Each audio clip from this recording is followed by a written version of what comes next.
Hi everyone, I'm Colette and I'm here today from Witch Ways, and I want to talk to you about spells and magic in the kitchen. I think of kitchen witchery as anything that has to do with food, but not just food. The things that surround it, the tools you use, the space, the whole kitchen itself. Enjoy. I'm at the approximate midpoint of my year here on YouTube, and so I'm running a poll. I'm curious in the next few months if you would like to see more content around spirits, beings, how to work with them, or if you're more interested in specific types of spells and practices. I have a lot of other ideas as well, but I thought I would check in with you. Just vote in the comments section. Thanks. The first spell is a blessing blend. To create it, you need 1 part marjoram for abundance and expansion, 1 part thyme for time well spent, 1 part rosemary for protection and robust health, and 1/4 part sage. And to charge it, I just rub the herbs between my hands or quickly grind them just a little bit in a mortar and pestle. And all the while I'm doing that, I speak the qualities of the herbs that I want to infuse into my spell.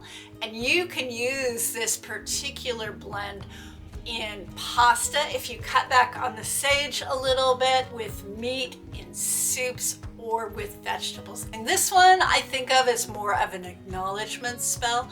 Grains were one of the earliest domesticated human crops, and we actually made a magical agreement with them. They changed themselves in order to work with us.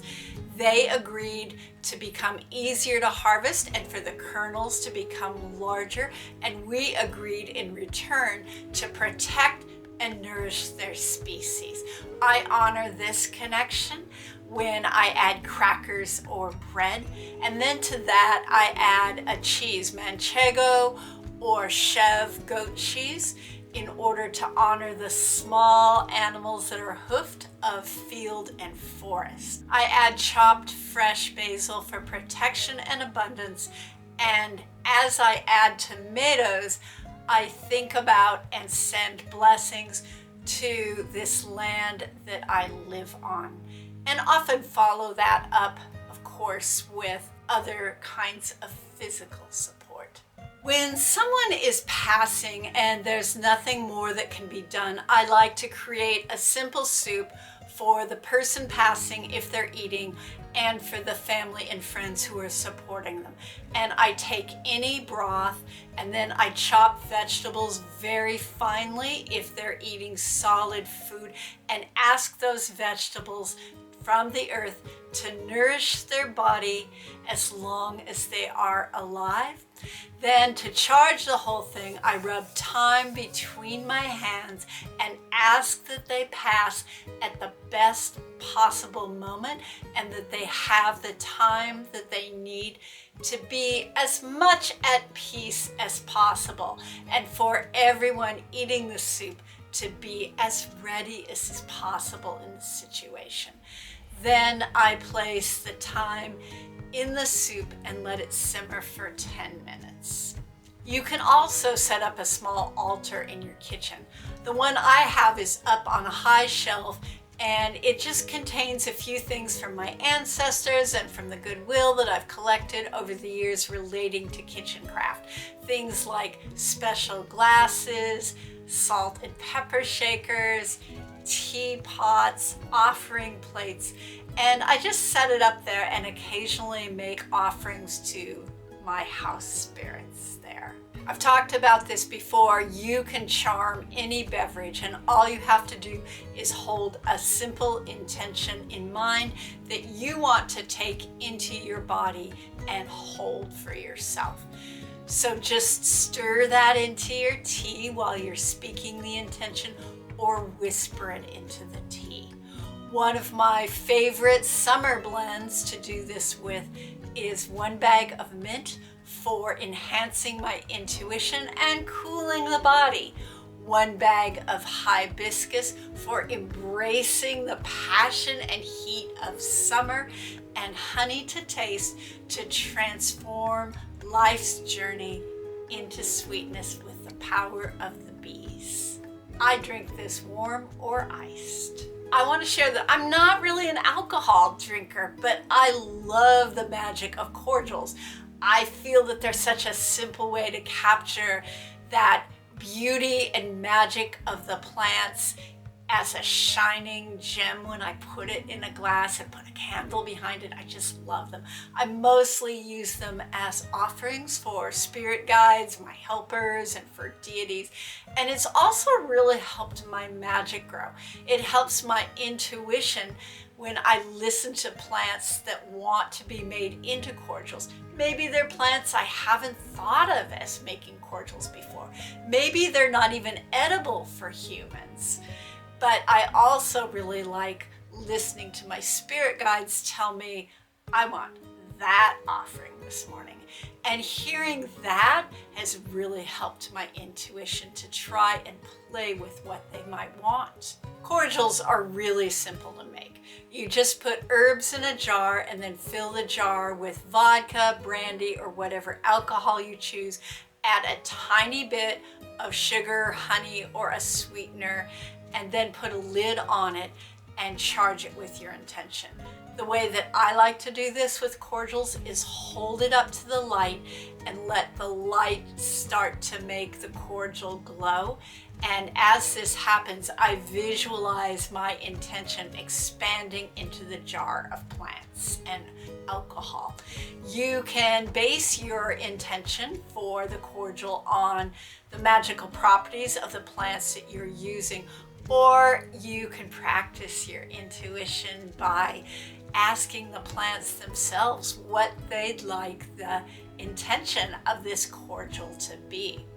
Let it sit for 2 weeks, strain it out well, and then add sugar or honey until it tastes the way that you want it to taste. Some cordials I've made this year are cordial of violet flowers, and I use that for heart and love spells. I also made a little bit of lemon balm cordial, which I've never tried before, and I use that as offerings to the bees to take my magic where it needs to go. Fresh lemon balm smells amazing, but that smell doesn't really carry over into food or cordials. So if you want, you can add a little lemon zest to this recipe. I make a rose petal cordial. Sometimes I add a vanilla pod or some raspberries to the jar, and I use this as either a very special offering or for any spell where I'm working with beauty and glamour.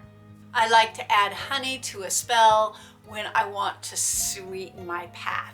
You can drizzle it over your spell objects, or put it on food that you're eating, or put it in a small cup with your spell working. I like to use it to remove blocks and ease the way. You can charge any kitchen tool with an intention, and then every time you use that tool, it infuses that intention into the food that you're creating. When I charge a tool permanently in my kitchen, I like to keep my intention very general, something like nourish and bless, rather than something specific. You can charge your mortar and pestle with the intention of consecrating anything it comes in contact with. And it's fine to add another intention with individual herbs for a specific meal. You can also charge different spoons with different intentions. Things like prosperity, abundance, sacred hospitality, nourishment, well-being. Just make sure you have a way of remembering which spoon is charged with which intention. You can do that with a symbol or a sigil carved onto the spoon. Charging and lighting a candle makes a simple meal into a ritual feast or a magical working. You can charge your candle any way that you are used to doing, or any way that you read about that feels comfortable for you. Magical candles can be used during seasonal feasts, for full or new moon ritual feasts. They also could be used for creating a feeling of welcome or ease or sacred hospitality. They can be used to enhance love or sex magic meals, or anything that you can imagine charging your candle with. A technique that people don't think about very often is to use sigils, symbols, or words in kitchen witchery. And the way that you do that is to pick a symbol, sigil, or word that has magical properties that you want to invoke into the meal. Then take some water, dip your finger in the water, and trace that symbol, sigil, or word onto the table and let it dry. You can also use herb tea. Pick an herb that has magical properties that you want to invoke into the meal, like protection. So then you might use rosemary tea, and then trace that word or a general symbol onto the table and let it dry. Feeding the ancestors. It's not just for Samhain. I do tend to work with them more in the winter, but I give them food and offerings year round. If you have the time, you should try cooking with some of your ancestral foods. You don't have to know specifically where you're from. You can just have a general idea of the region. And I find that very powerful. When I started adding rye, barley, and sheep cheese into my diet, my Anglo-Saxon and Germanic ancestors showed up big time, and they offered me a very different kind of magic than I had worked with before, which had been primarily my Celtic fairy ancestry, which was a little wispy and more mystical. You can add fresh herb sprigs to a bouquet of flowers, and this is a great technique if you're still in the broom closet. And some examples of some things that you might do would be basil or rosemary for protection. You might add chamomile or lavender for soothing and calming. You might add fennel or dill flowers for sparking communication and ideas if you're having a meal where collaboration is desired. And of course, you can always investigate the Victorian idea of the secret messages of flowers and use the flowers themselves as carriers of the magic. I always love hearing your ideas in the comments, and I do have an herb workshop coming up in person in the Pacific Northwest. If you live nearby, I'll put that link in the description. And please remember to vote on the idea of whether or not you would prefer more videos on working with spirits, beings, and deities, or whether you would prefer more videos on specific practices or spells. Of course, you can add any brilliant ideas that you have as well in the comments. Until next time, stay safe and be well.